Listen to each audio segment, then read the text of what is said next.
Determine how many times 2 is a root of x to the 6th minus 9x to the 4th plus 24x squared minus 16 is 0.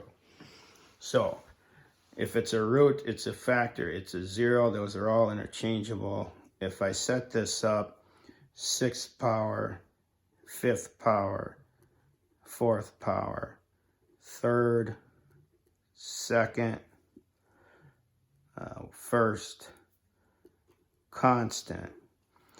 And 2 is what we're looking for. Notice this doesn't have a x plus 2 or x minus 2. It just says 2 is what you're synthetically dividing by.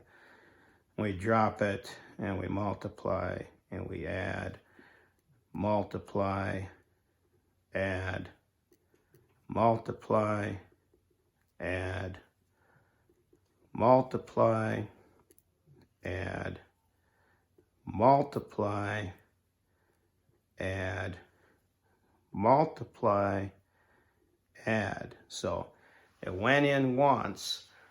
I could reassign it remainder constant x, x squared, x cubed, x to the 3rd.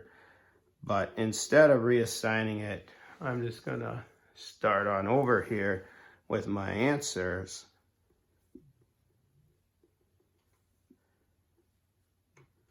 I don't need the 0 because remainder 0, you know, that's gone. Now I want to see if this will go in again. Okay, so drop it, multiply, add, multiply, add, multiply, add, multiply, add, multiply, add. Let's see, I got a 0 again. So it went in a second time.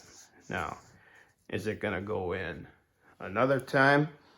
We'll see, because it could end up being triple roots and on and on and on. You know, it just means you used x minus 2 as a factor building this polynomial.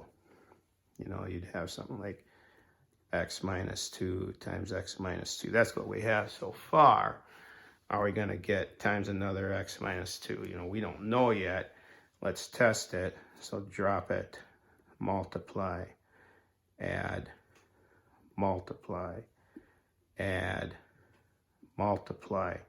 At this point, you could maybe see this isn't going to work.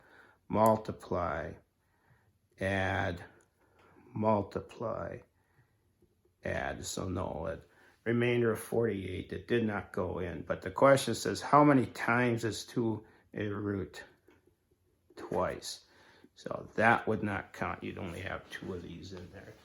We'd have to reassign if we wanted to find the rest of them. But that's not what this question is asking.